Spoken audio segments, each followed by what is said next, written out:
प्रभु श्री गोपीनाथ जी महाराज की जय। दाऊ जी महाराज की जय।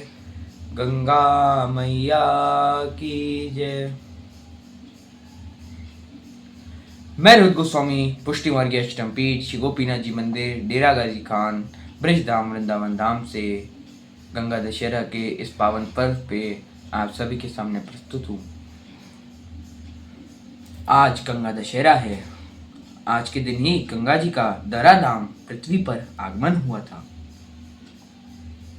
यह सब तो हम जानते ही हैं, परंतु क्या आप यह जानते हैं कि क्यों कहा जाता है गंगा जी को चरणामृत, और क्या है गंगा जल की महिमा? आइए जानते हैं।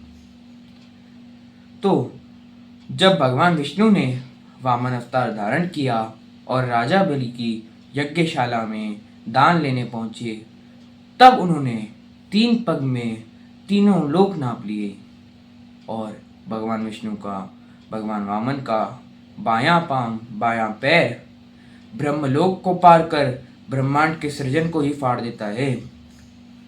तब फलस्वरूप छिद्र में से जो छिद्र बना, उस छिद्र में से कारण सागर का जल ब्रह्मांड के अंदर प्रवेश कर जाता है।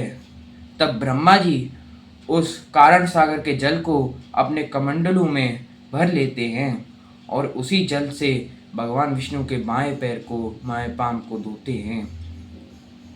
फिर पुनः उस जल को अपने कमंडलों में भर लेते हैं, जिससे वह जल चरणामृत बन जाता है और वही आगे जाके गंगा जी में परिवर्तित हो जाता है।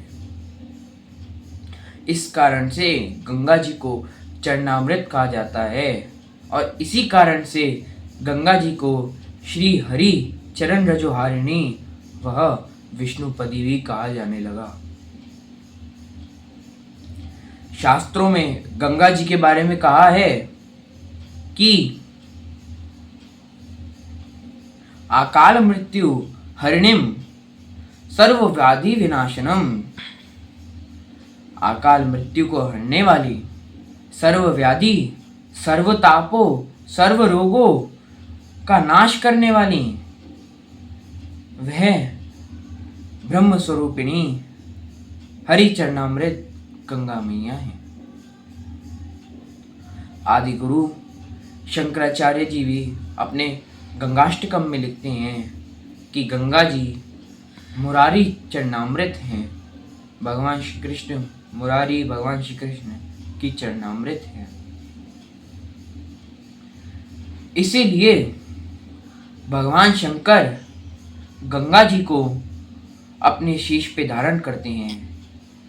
वह गंगा जी को भगवान विष्णु अपने प्रभु का चरणामृत जान और गंगा जी को ब्रह्म स्वरूपिणी जान अपनी शीश पे धारण करते हैं।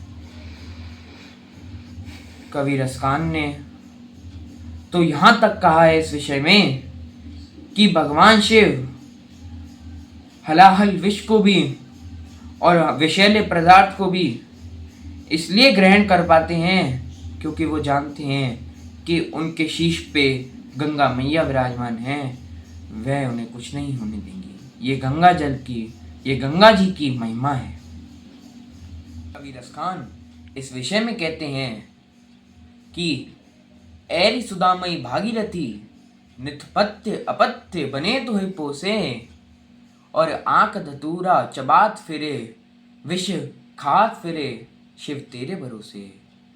कि ए सुदामई भागीरथी गंगा मैया, आपके भरोसे ही भगवान शिव धतूरा, आग धतूरा और विष जैसे धातु, विषैले पदार्थ को भी ग्रहण कर लेते हैं सिर्फ आपके भरोसे।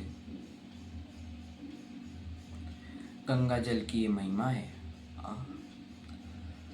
गंगा जल की महिमा का वर्णन यह भी है कि जो जीव गंगा जल के एक कण को भी ग्रहण कर लेता है, अगर एक कण भी उसके मुख में चला जाता है तो वह अंततः विष्णु लोक को ही प्राप्त होता है। वैकुंठ धाम गोलोक धाम को ही प्राप्त होता है। त्वां पिता पीताम्बरपुर निवासम गच्छति। त्वां पिता पीताम्बरपुर निवासम गच्छति। हे गंगा मैया, तुम्हारे जल को जो पीता है, जो ग्रहण करता है जो जीव, वह पीताम्बरपुर निवासी पीताम्बरपुर निवासी भगवान विष्णु के लोक को ही प्राप्त करता है अंततः।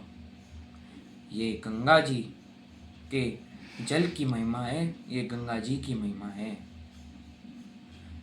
मैं रोहित गोस्वामी गंगा दशहरा पे गंगा जी की चरणामृत, गंगा जी कैसे चरणामृत हैं और गंगा जी जल की महिमा को बताते हुए अब अपनी वाणी को यहीं विराम देना चाहता हूँ।